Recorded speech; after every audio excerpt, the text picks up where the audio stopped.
Entrevistas en sintonía con vos. El DNU 70/2023 estableció la liberación de las restricciones de precios al sistema de medicina prepaga. La Superintendencia de Servicios de Salud, que sería el organismo público que regula a las obras sociales y a las prepagas, señaló que en los primeros 4 meses del año las principales prepagas del país aumentaron los valores de sus cuotas casi en la misma cantidad y casi también el doble de lo que indica el índice de inflación en el mismo periodo. Para poder ampliar, para poder conversar en profundidad sobre este tema es que vamos a hablar con Silvana Teis, ella es secretaria de la Oficina Municipal del Consumidor. Hola Silvana, ¿cómo estás? Carito Murici te saluda, bienvenida. Hola, buenos días, ¿cómo estás? Gracias por el llamado. No, gracias a vos por atendernos y por dedicarnos este tiempo para poder conversar con vos de esto que recién mencionaba. Y para contextualizar, recordemos que Claudio Velocopit, presidente de Sweet Medical, manifestó el 21 de diciembre, o sea, sería un día después, si no me equivoco, del dictado del DNU, que las prepagas se iban a reunir, a discutir las políticas comerciales. A 24 horas de esas declaraciones, las principales firmas del sector anunciaron aumentos considerables con muy poca diferencia entre ellas, ¿no? ¿Podemos decir que estos hechos son indicios claros de un acuerdo entre estas empresas de medicina prepaga? Claramente son resultados de un acuerdo, como bien vos decís, porque también decías eso de que aumentaron prácticamente los mismos valores, ¿no?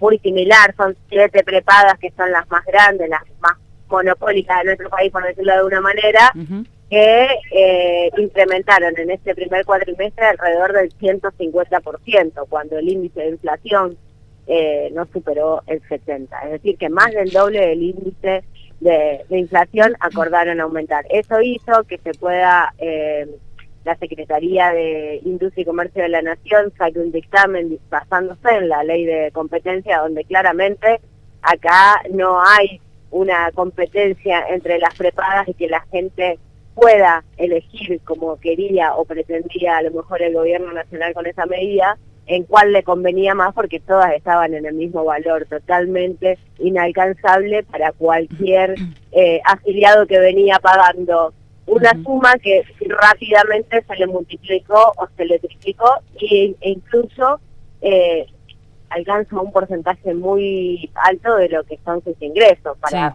poder afrontar.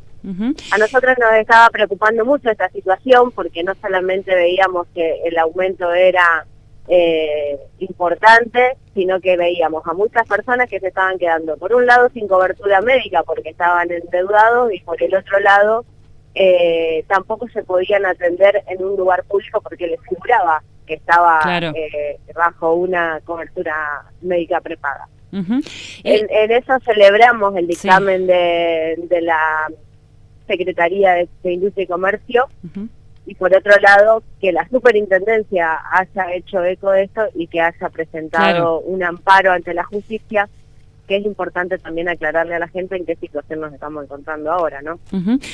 ¿Qué fue lo que pasó, Silvana, para que todo se salga de control? Digo porque, o sea, ¿cómo lo ves vos, no? ¿Cómo es tu análisis? Digo porque a esa luz verde, para que las prepagas puedan realizar estos aumentos sin ningún tipo de regulación, se la dio el gobierno de Milei con el DNU. Mira, eso ya te lo digo en título personal. Yo considero que el mercado nunca se va a regular por sí solo en favor o en beneficio de los demás, sino solamente en favor de sus propios ingresos. O sea, y fue lo que claramente hicieron. Se pusieron de acuerdo para todos de la misma manera tener las mismas ganancias. Entiendo yo ahora que definitivamente el gobierno nacional tuvo que entender que es necesaria una regulación, porque si no, quien siempre va a salir perjudicado es el argentino, el ciudadano y la ciudadana. Hay una necesidad de que el Estado intervenga y regule este tipo de cuestiones, porque si no, la libertad nunca, vuelvo a decir, es a favor de los usuarios y usuarios. Y en cuanto al malestar de las personas, de quienes se ven obligados a pagar estos aumentos de sus prepagas, ¿qué alternativas tienen? ¿Dejar de pagar, abandonar el servicio? Bueno, ahora el gobierno pretende, como decías recién, retrotraerse y enmendar, si se quiere, este caos que, si sucede justamente, como recién decíamos, es por la aplicación de ideologías libertarias, que esas que digamos, que el gobierno actual defiende, pregona e incluso impone. Exactamente. Bueno, mira, a lo largo de estos 4 meses hubo muchísimos afiliados con casos particulares que se han presentado en la justicia mediante amparos, a donde sí debemos decir que al menos acá en la ciudad de Rosario ninguno fue favorable para los afiliados. Claro. Sí tuvimos casos particulares en Concepción del Uruguay contra la prepaga OSDE sobre un caso en particular de un jubilado que era un amparo colectivo y personas en la misma situación se podían adherir a ese amparo en la localidad de San Martín o en La Plata, pero acá en la ciudad de Rosario no había habido ninguno. Entiendo yo que el empezar a aparecer todas estas demandas hizo que el Estado Nacional tenga que tomar cartas en el asunto, más allá de decir un solo comentario el ministro de Economía de que a las prepagas se le fue la mano, sino que tenía que intervenir y hacer alguna acción. En ese sentido es que por un lado se hace ese dictamen desde la Secretaría de Comercio e Industria que dice que las prepagas tienen que retrotraer su valor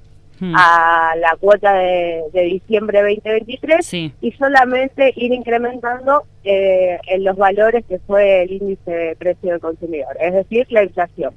Por otro lado, la superintendencia, a quien le habían quitado ese poder de regular los incrementos,